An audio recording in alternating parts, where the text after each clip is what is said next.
I am cold. Hi everyone, your local hipster here to talk to you about the latest Floral Tattoo album.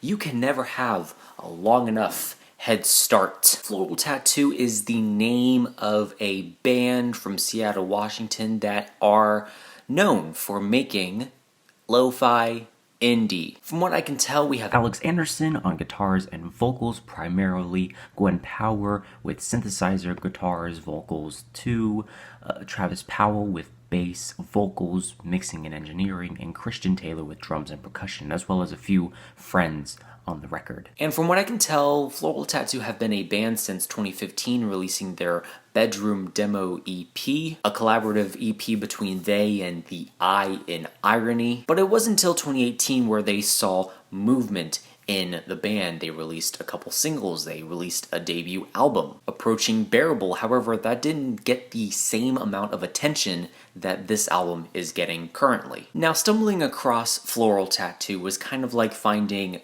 diamond in a rough, because during the month of January you have a bunch of indie releases or releases from labels that are just like half-assed, thrown together, and shat out in January. Basically, it's either the month where no one really seems to care about giving a shit, or the month where indie music rises. However, indie music has been on a steady increase since Weather Days Come In, and even before that with Car Seat Headrest's fame. So it's no surprise that indie music can be making a comeback, or at least an underground surge of some sorts. Another realm of music that is also becoming a little more prevalent is emo music. Power pop too. And seeing a resurgence of some sorts of power pop emo music, the rise of people like Sputnik from Weather Day, and of course Glass Beach, the first Glass Beach album. A few others here and there. Now, I didn't really care necessarily for those albums. I reviewed Glass Beach, I didn't talk about Weather Day, and the reason why is because none of them really resonated with me all that much. I think the abrasiveness of Come In was just something I just could not handle. I can appreciate that album and what it's doing from a distance. And Glass Beach, I thought they were a little too ambitious with their debut album. But when it comes to artists making independent music, I think there are some really good highlights from 2019. One in particular, one album that I reviewed on this channel, Avenade, It's a Whimsical Afterlife. What that album had was grit and personality. So going into this album, I was hoping for grit, personality. I am happy to report that is exactly what we get on this album. Let me talk about the criticisms that I have with this album. For one, the mixing on this project could have been better. Some of the songs on here have a quietness to them that I just wish was more blown out, more bombastic. Not to the point of, oh, it's just noise and it's grating my ears, but I wish the choruses in some of the songs were a little more loud, a little more in your face. I want that energy, I want that rawness in this album. This also comes with the mixing, but I wish the vocals were mixed better. And I also think sometimes a musical passage can kind of deviate from what we are getting on this album. Also can be a little derivative, and I think Floral Tattoo wears their influences on their sleeves a little too much. In a weird way, I see that as a plus and a minus because I know that they have influences. I just can't pinpoint what they are. I digress.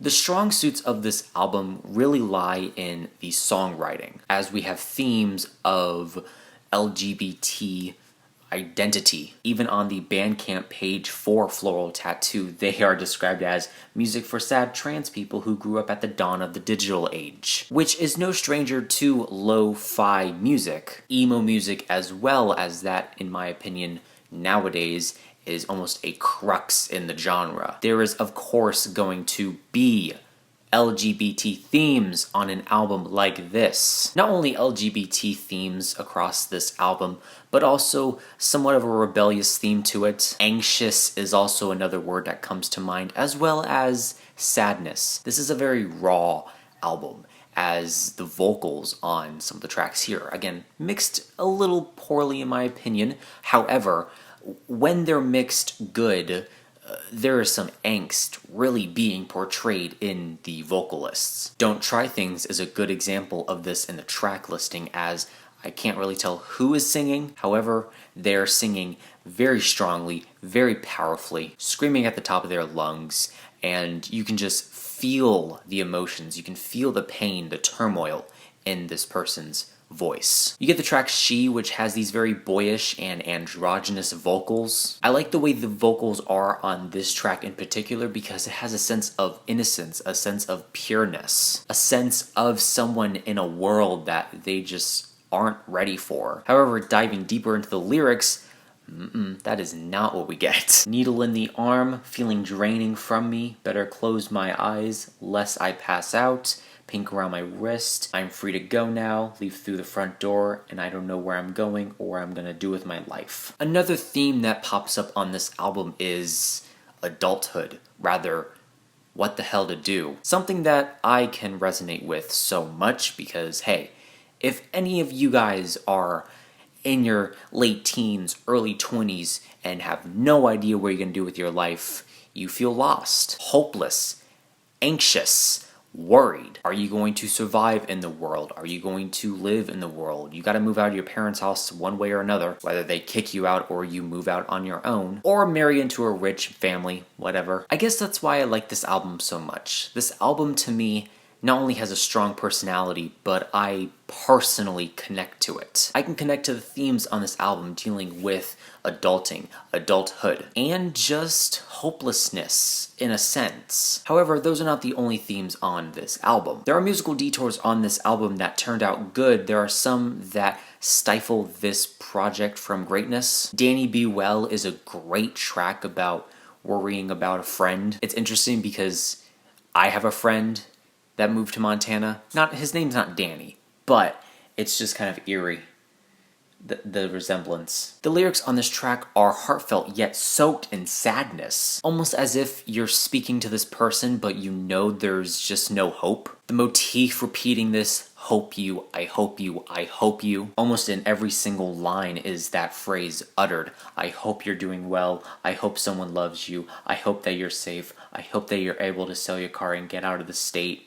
I hope you're okay. The 1-2 punch of the last two tracks on this album take this album from being nice, emo, power pop to a moving piece of work that will resonate with someone. The 11th track, The Art of Moving On, talks about depression. Also thoughts of adulthood as well. I can't conceive myself that any of this is worth it. I can't get out of bed until I've come to terms with the fact that my childhood is gone. I don't want to move on.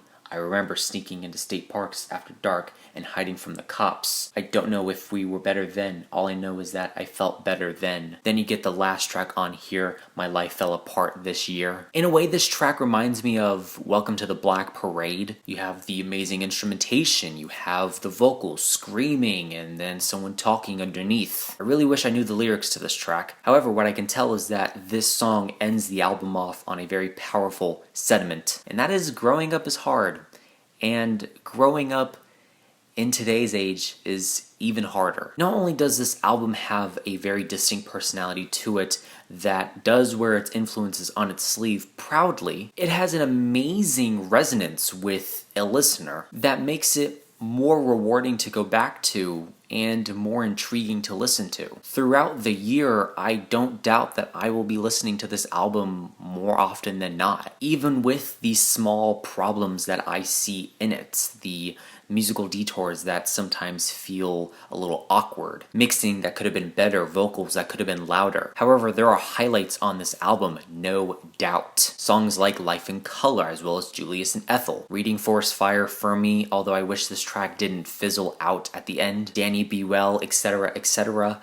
This is a very good album, a very unique, distinct, but yet familiar album for a listener. One last thing I want to point out is that a lot of people say that this is going to be an emo classic. And while I can certainly understand why, I think Floral Tattoo can put together an album that has more resonance with a listener. I think they have the ability to make a true, genuine classic album that has very little in the way of distinct influences. What they do show on this album is creativity, a rawness, and an identity. Something that can resonate with a listener and something that resonates with me a lot. I like this album. I think it is a gem in the genre. However, I think there can be a better album in Floral Tattoo's future. And for that, I have to give it a B+, a very strong B+ too. I really do find myself liking this album. The more I listen to it, the more I'm invested in it, mainly because of just how personal it can be. And that's what I have to say about this album. What are your thoughts on this album? Let me know in the comments down below. Thank you so much for watching. I hope you enjoyed. Let me know what I can do to make my videos any better. Leave a like, comment, share, do whatever you want. Let me know how I can improve future videos down below. And remember, this is only my opinion because music is subjective.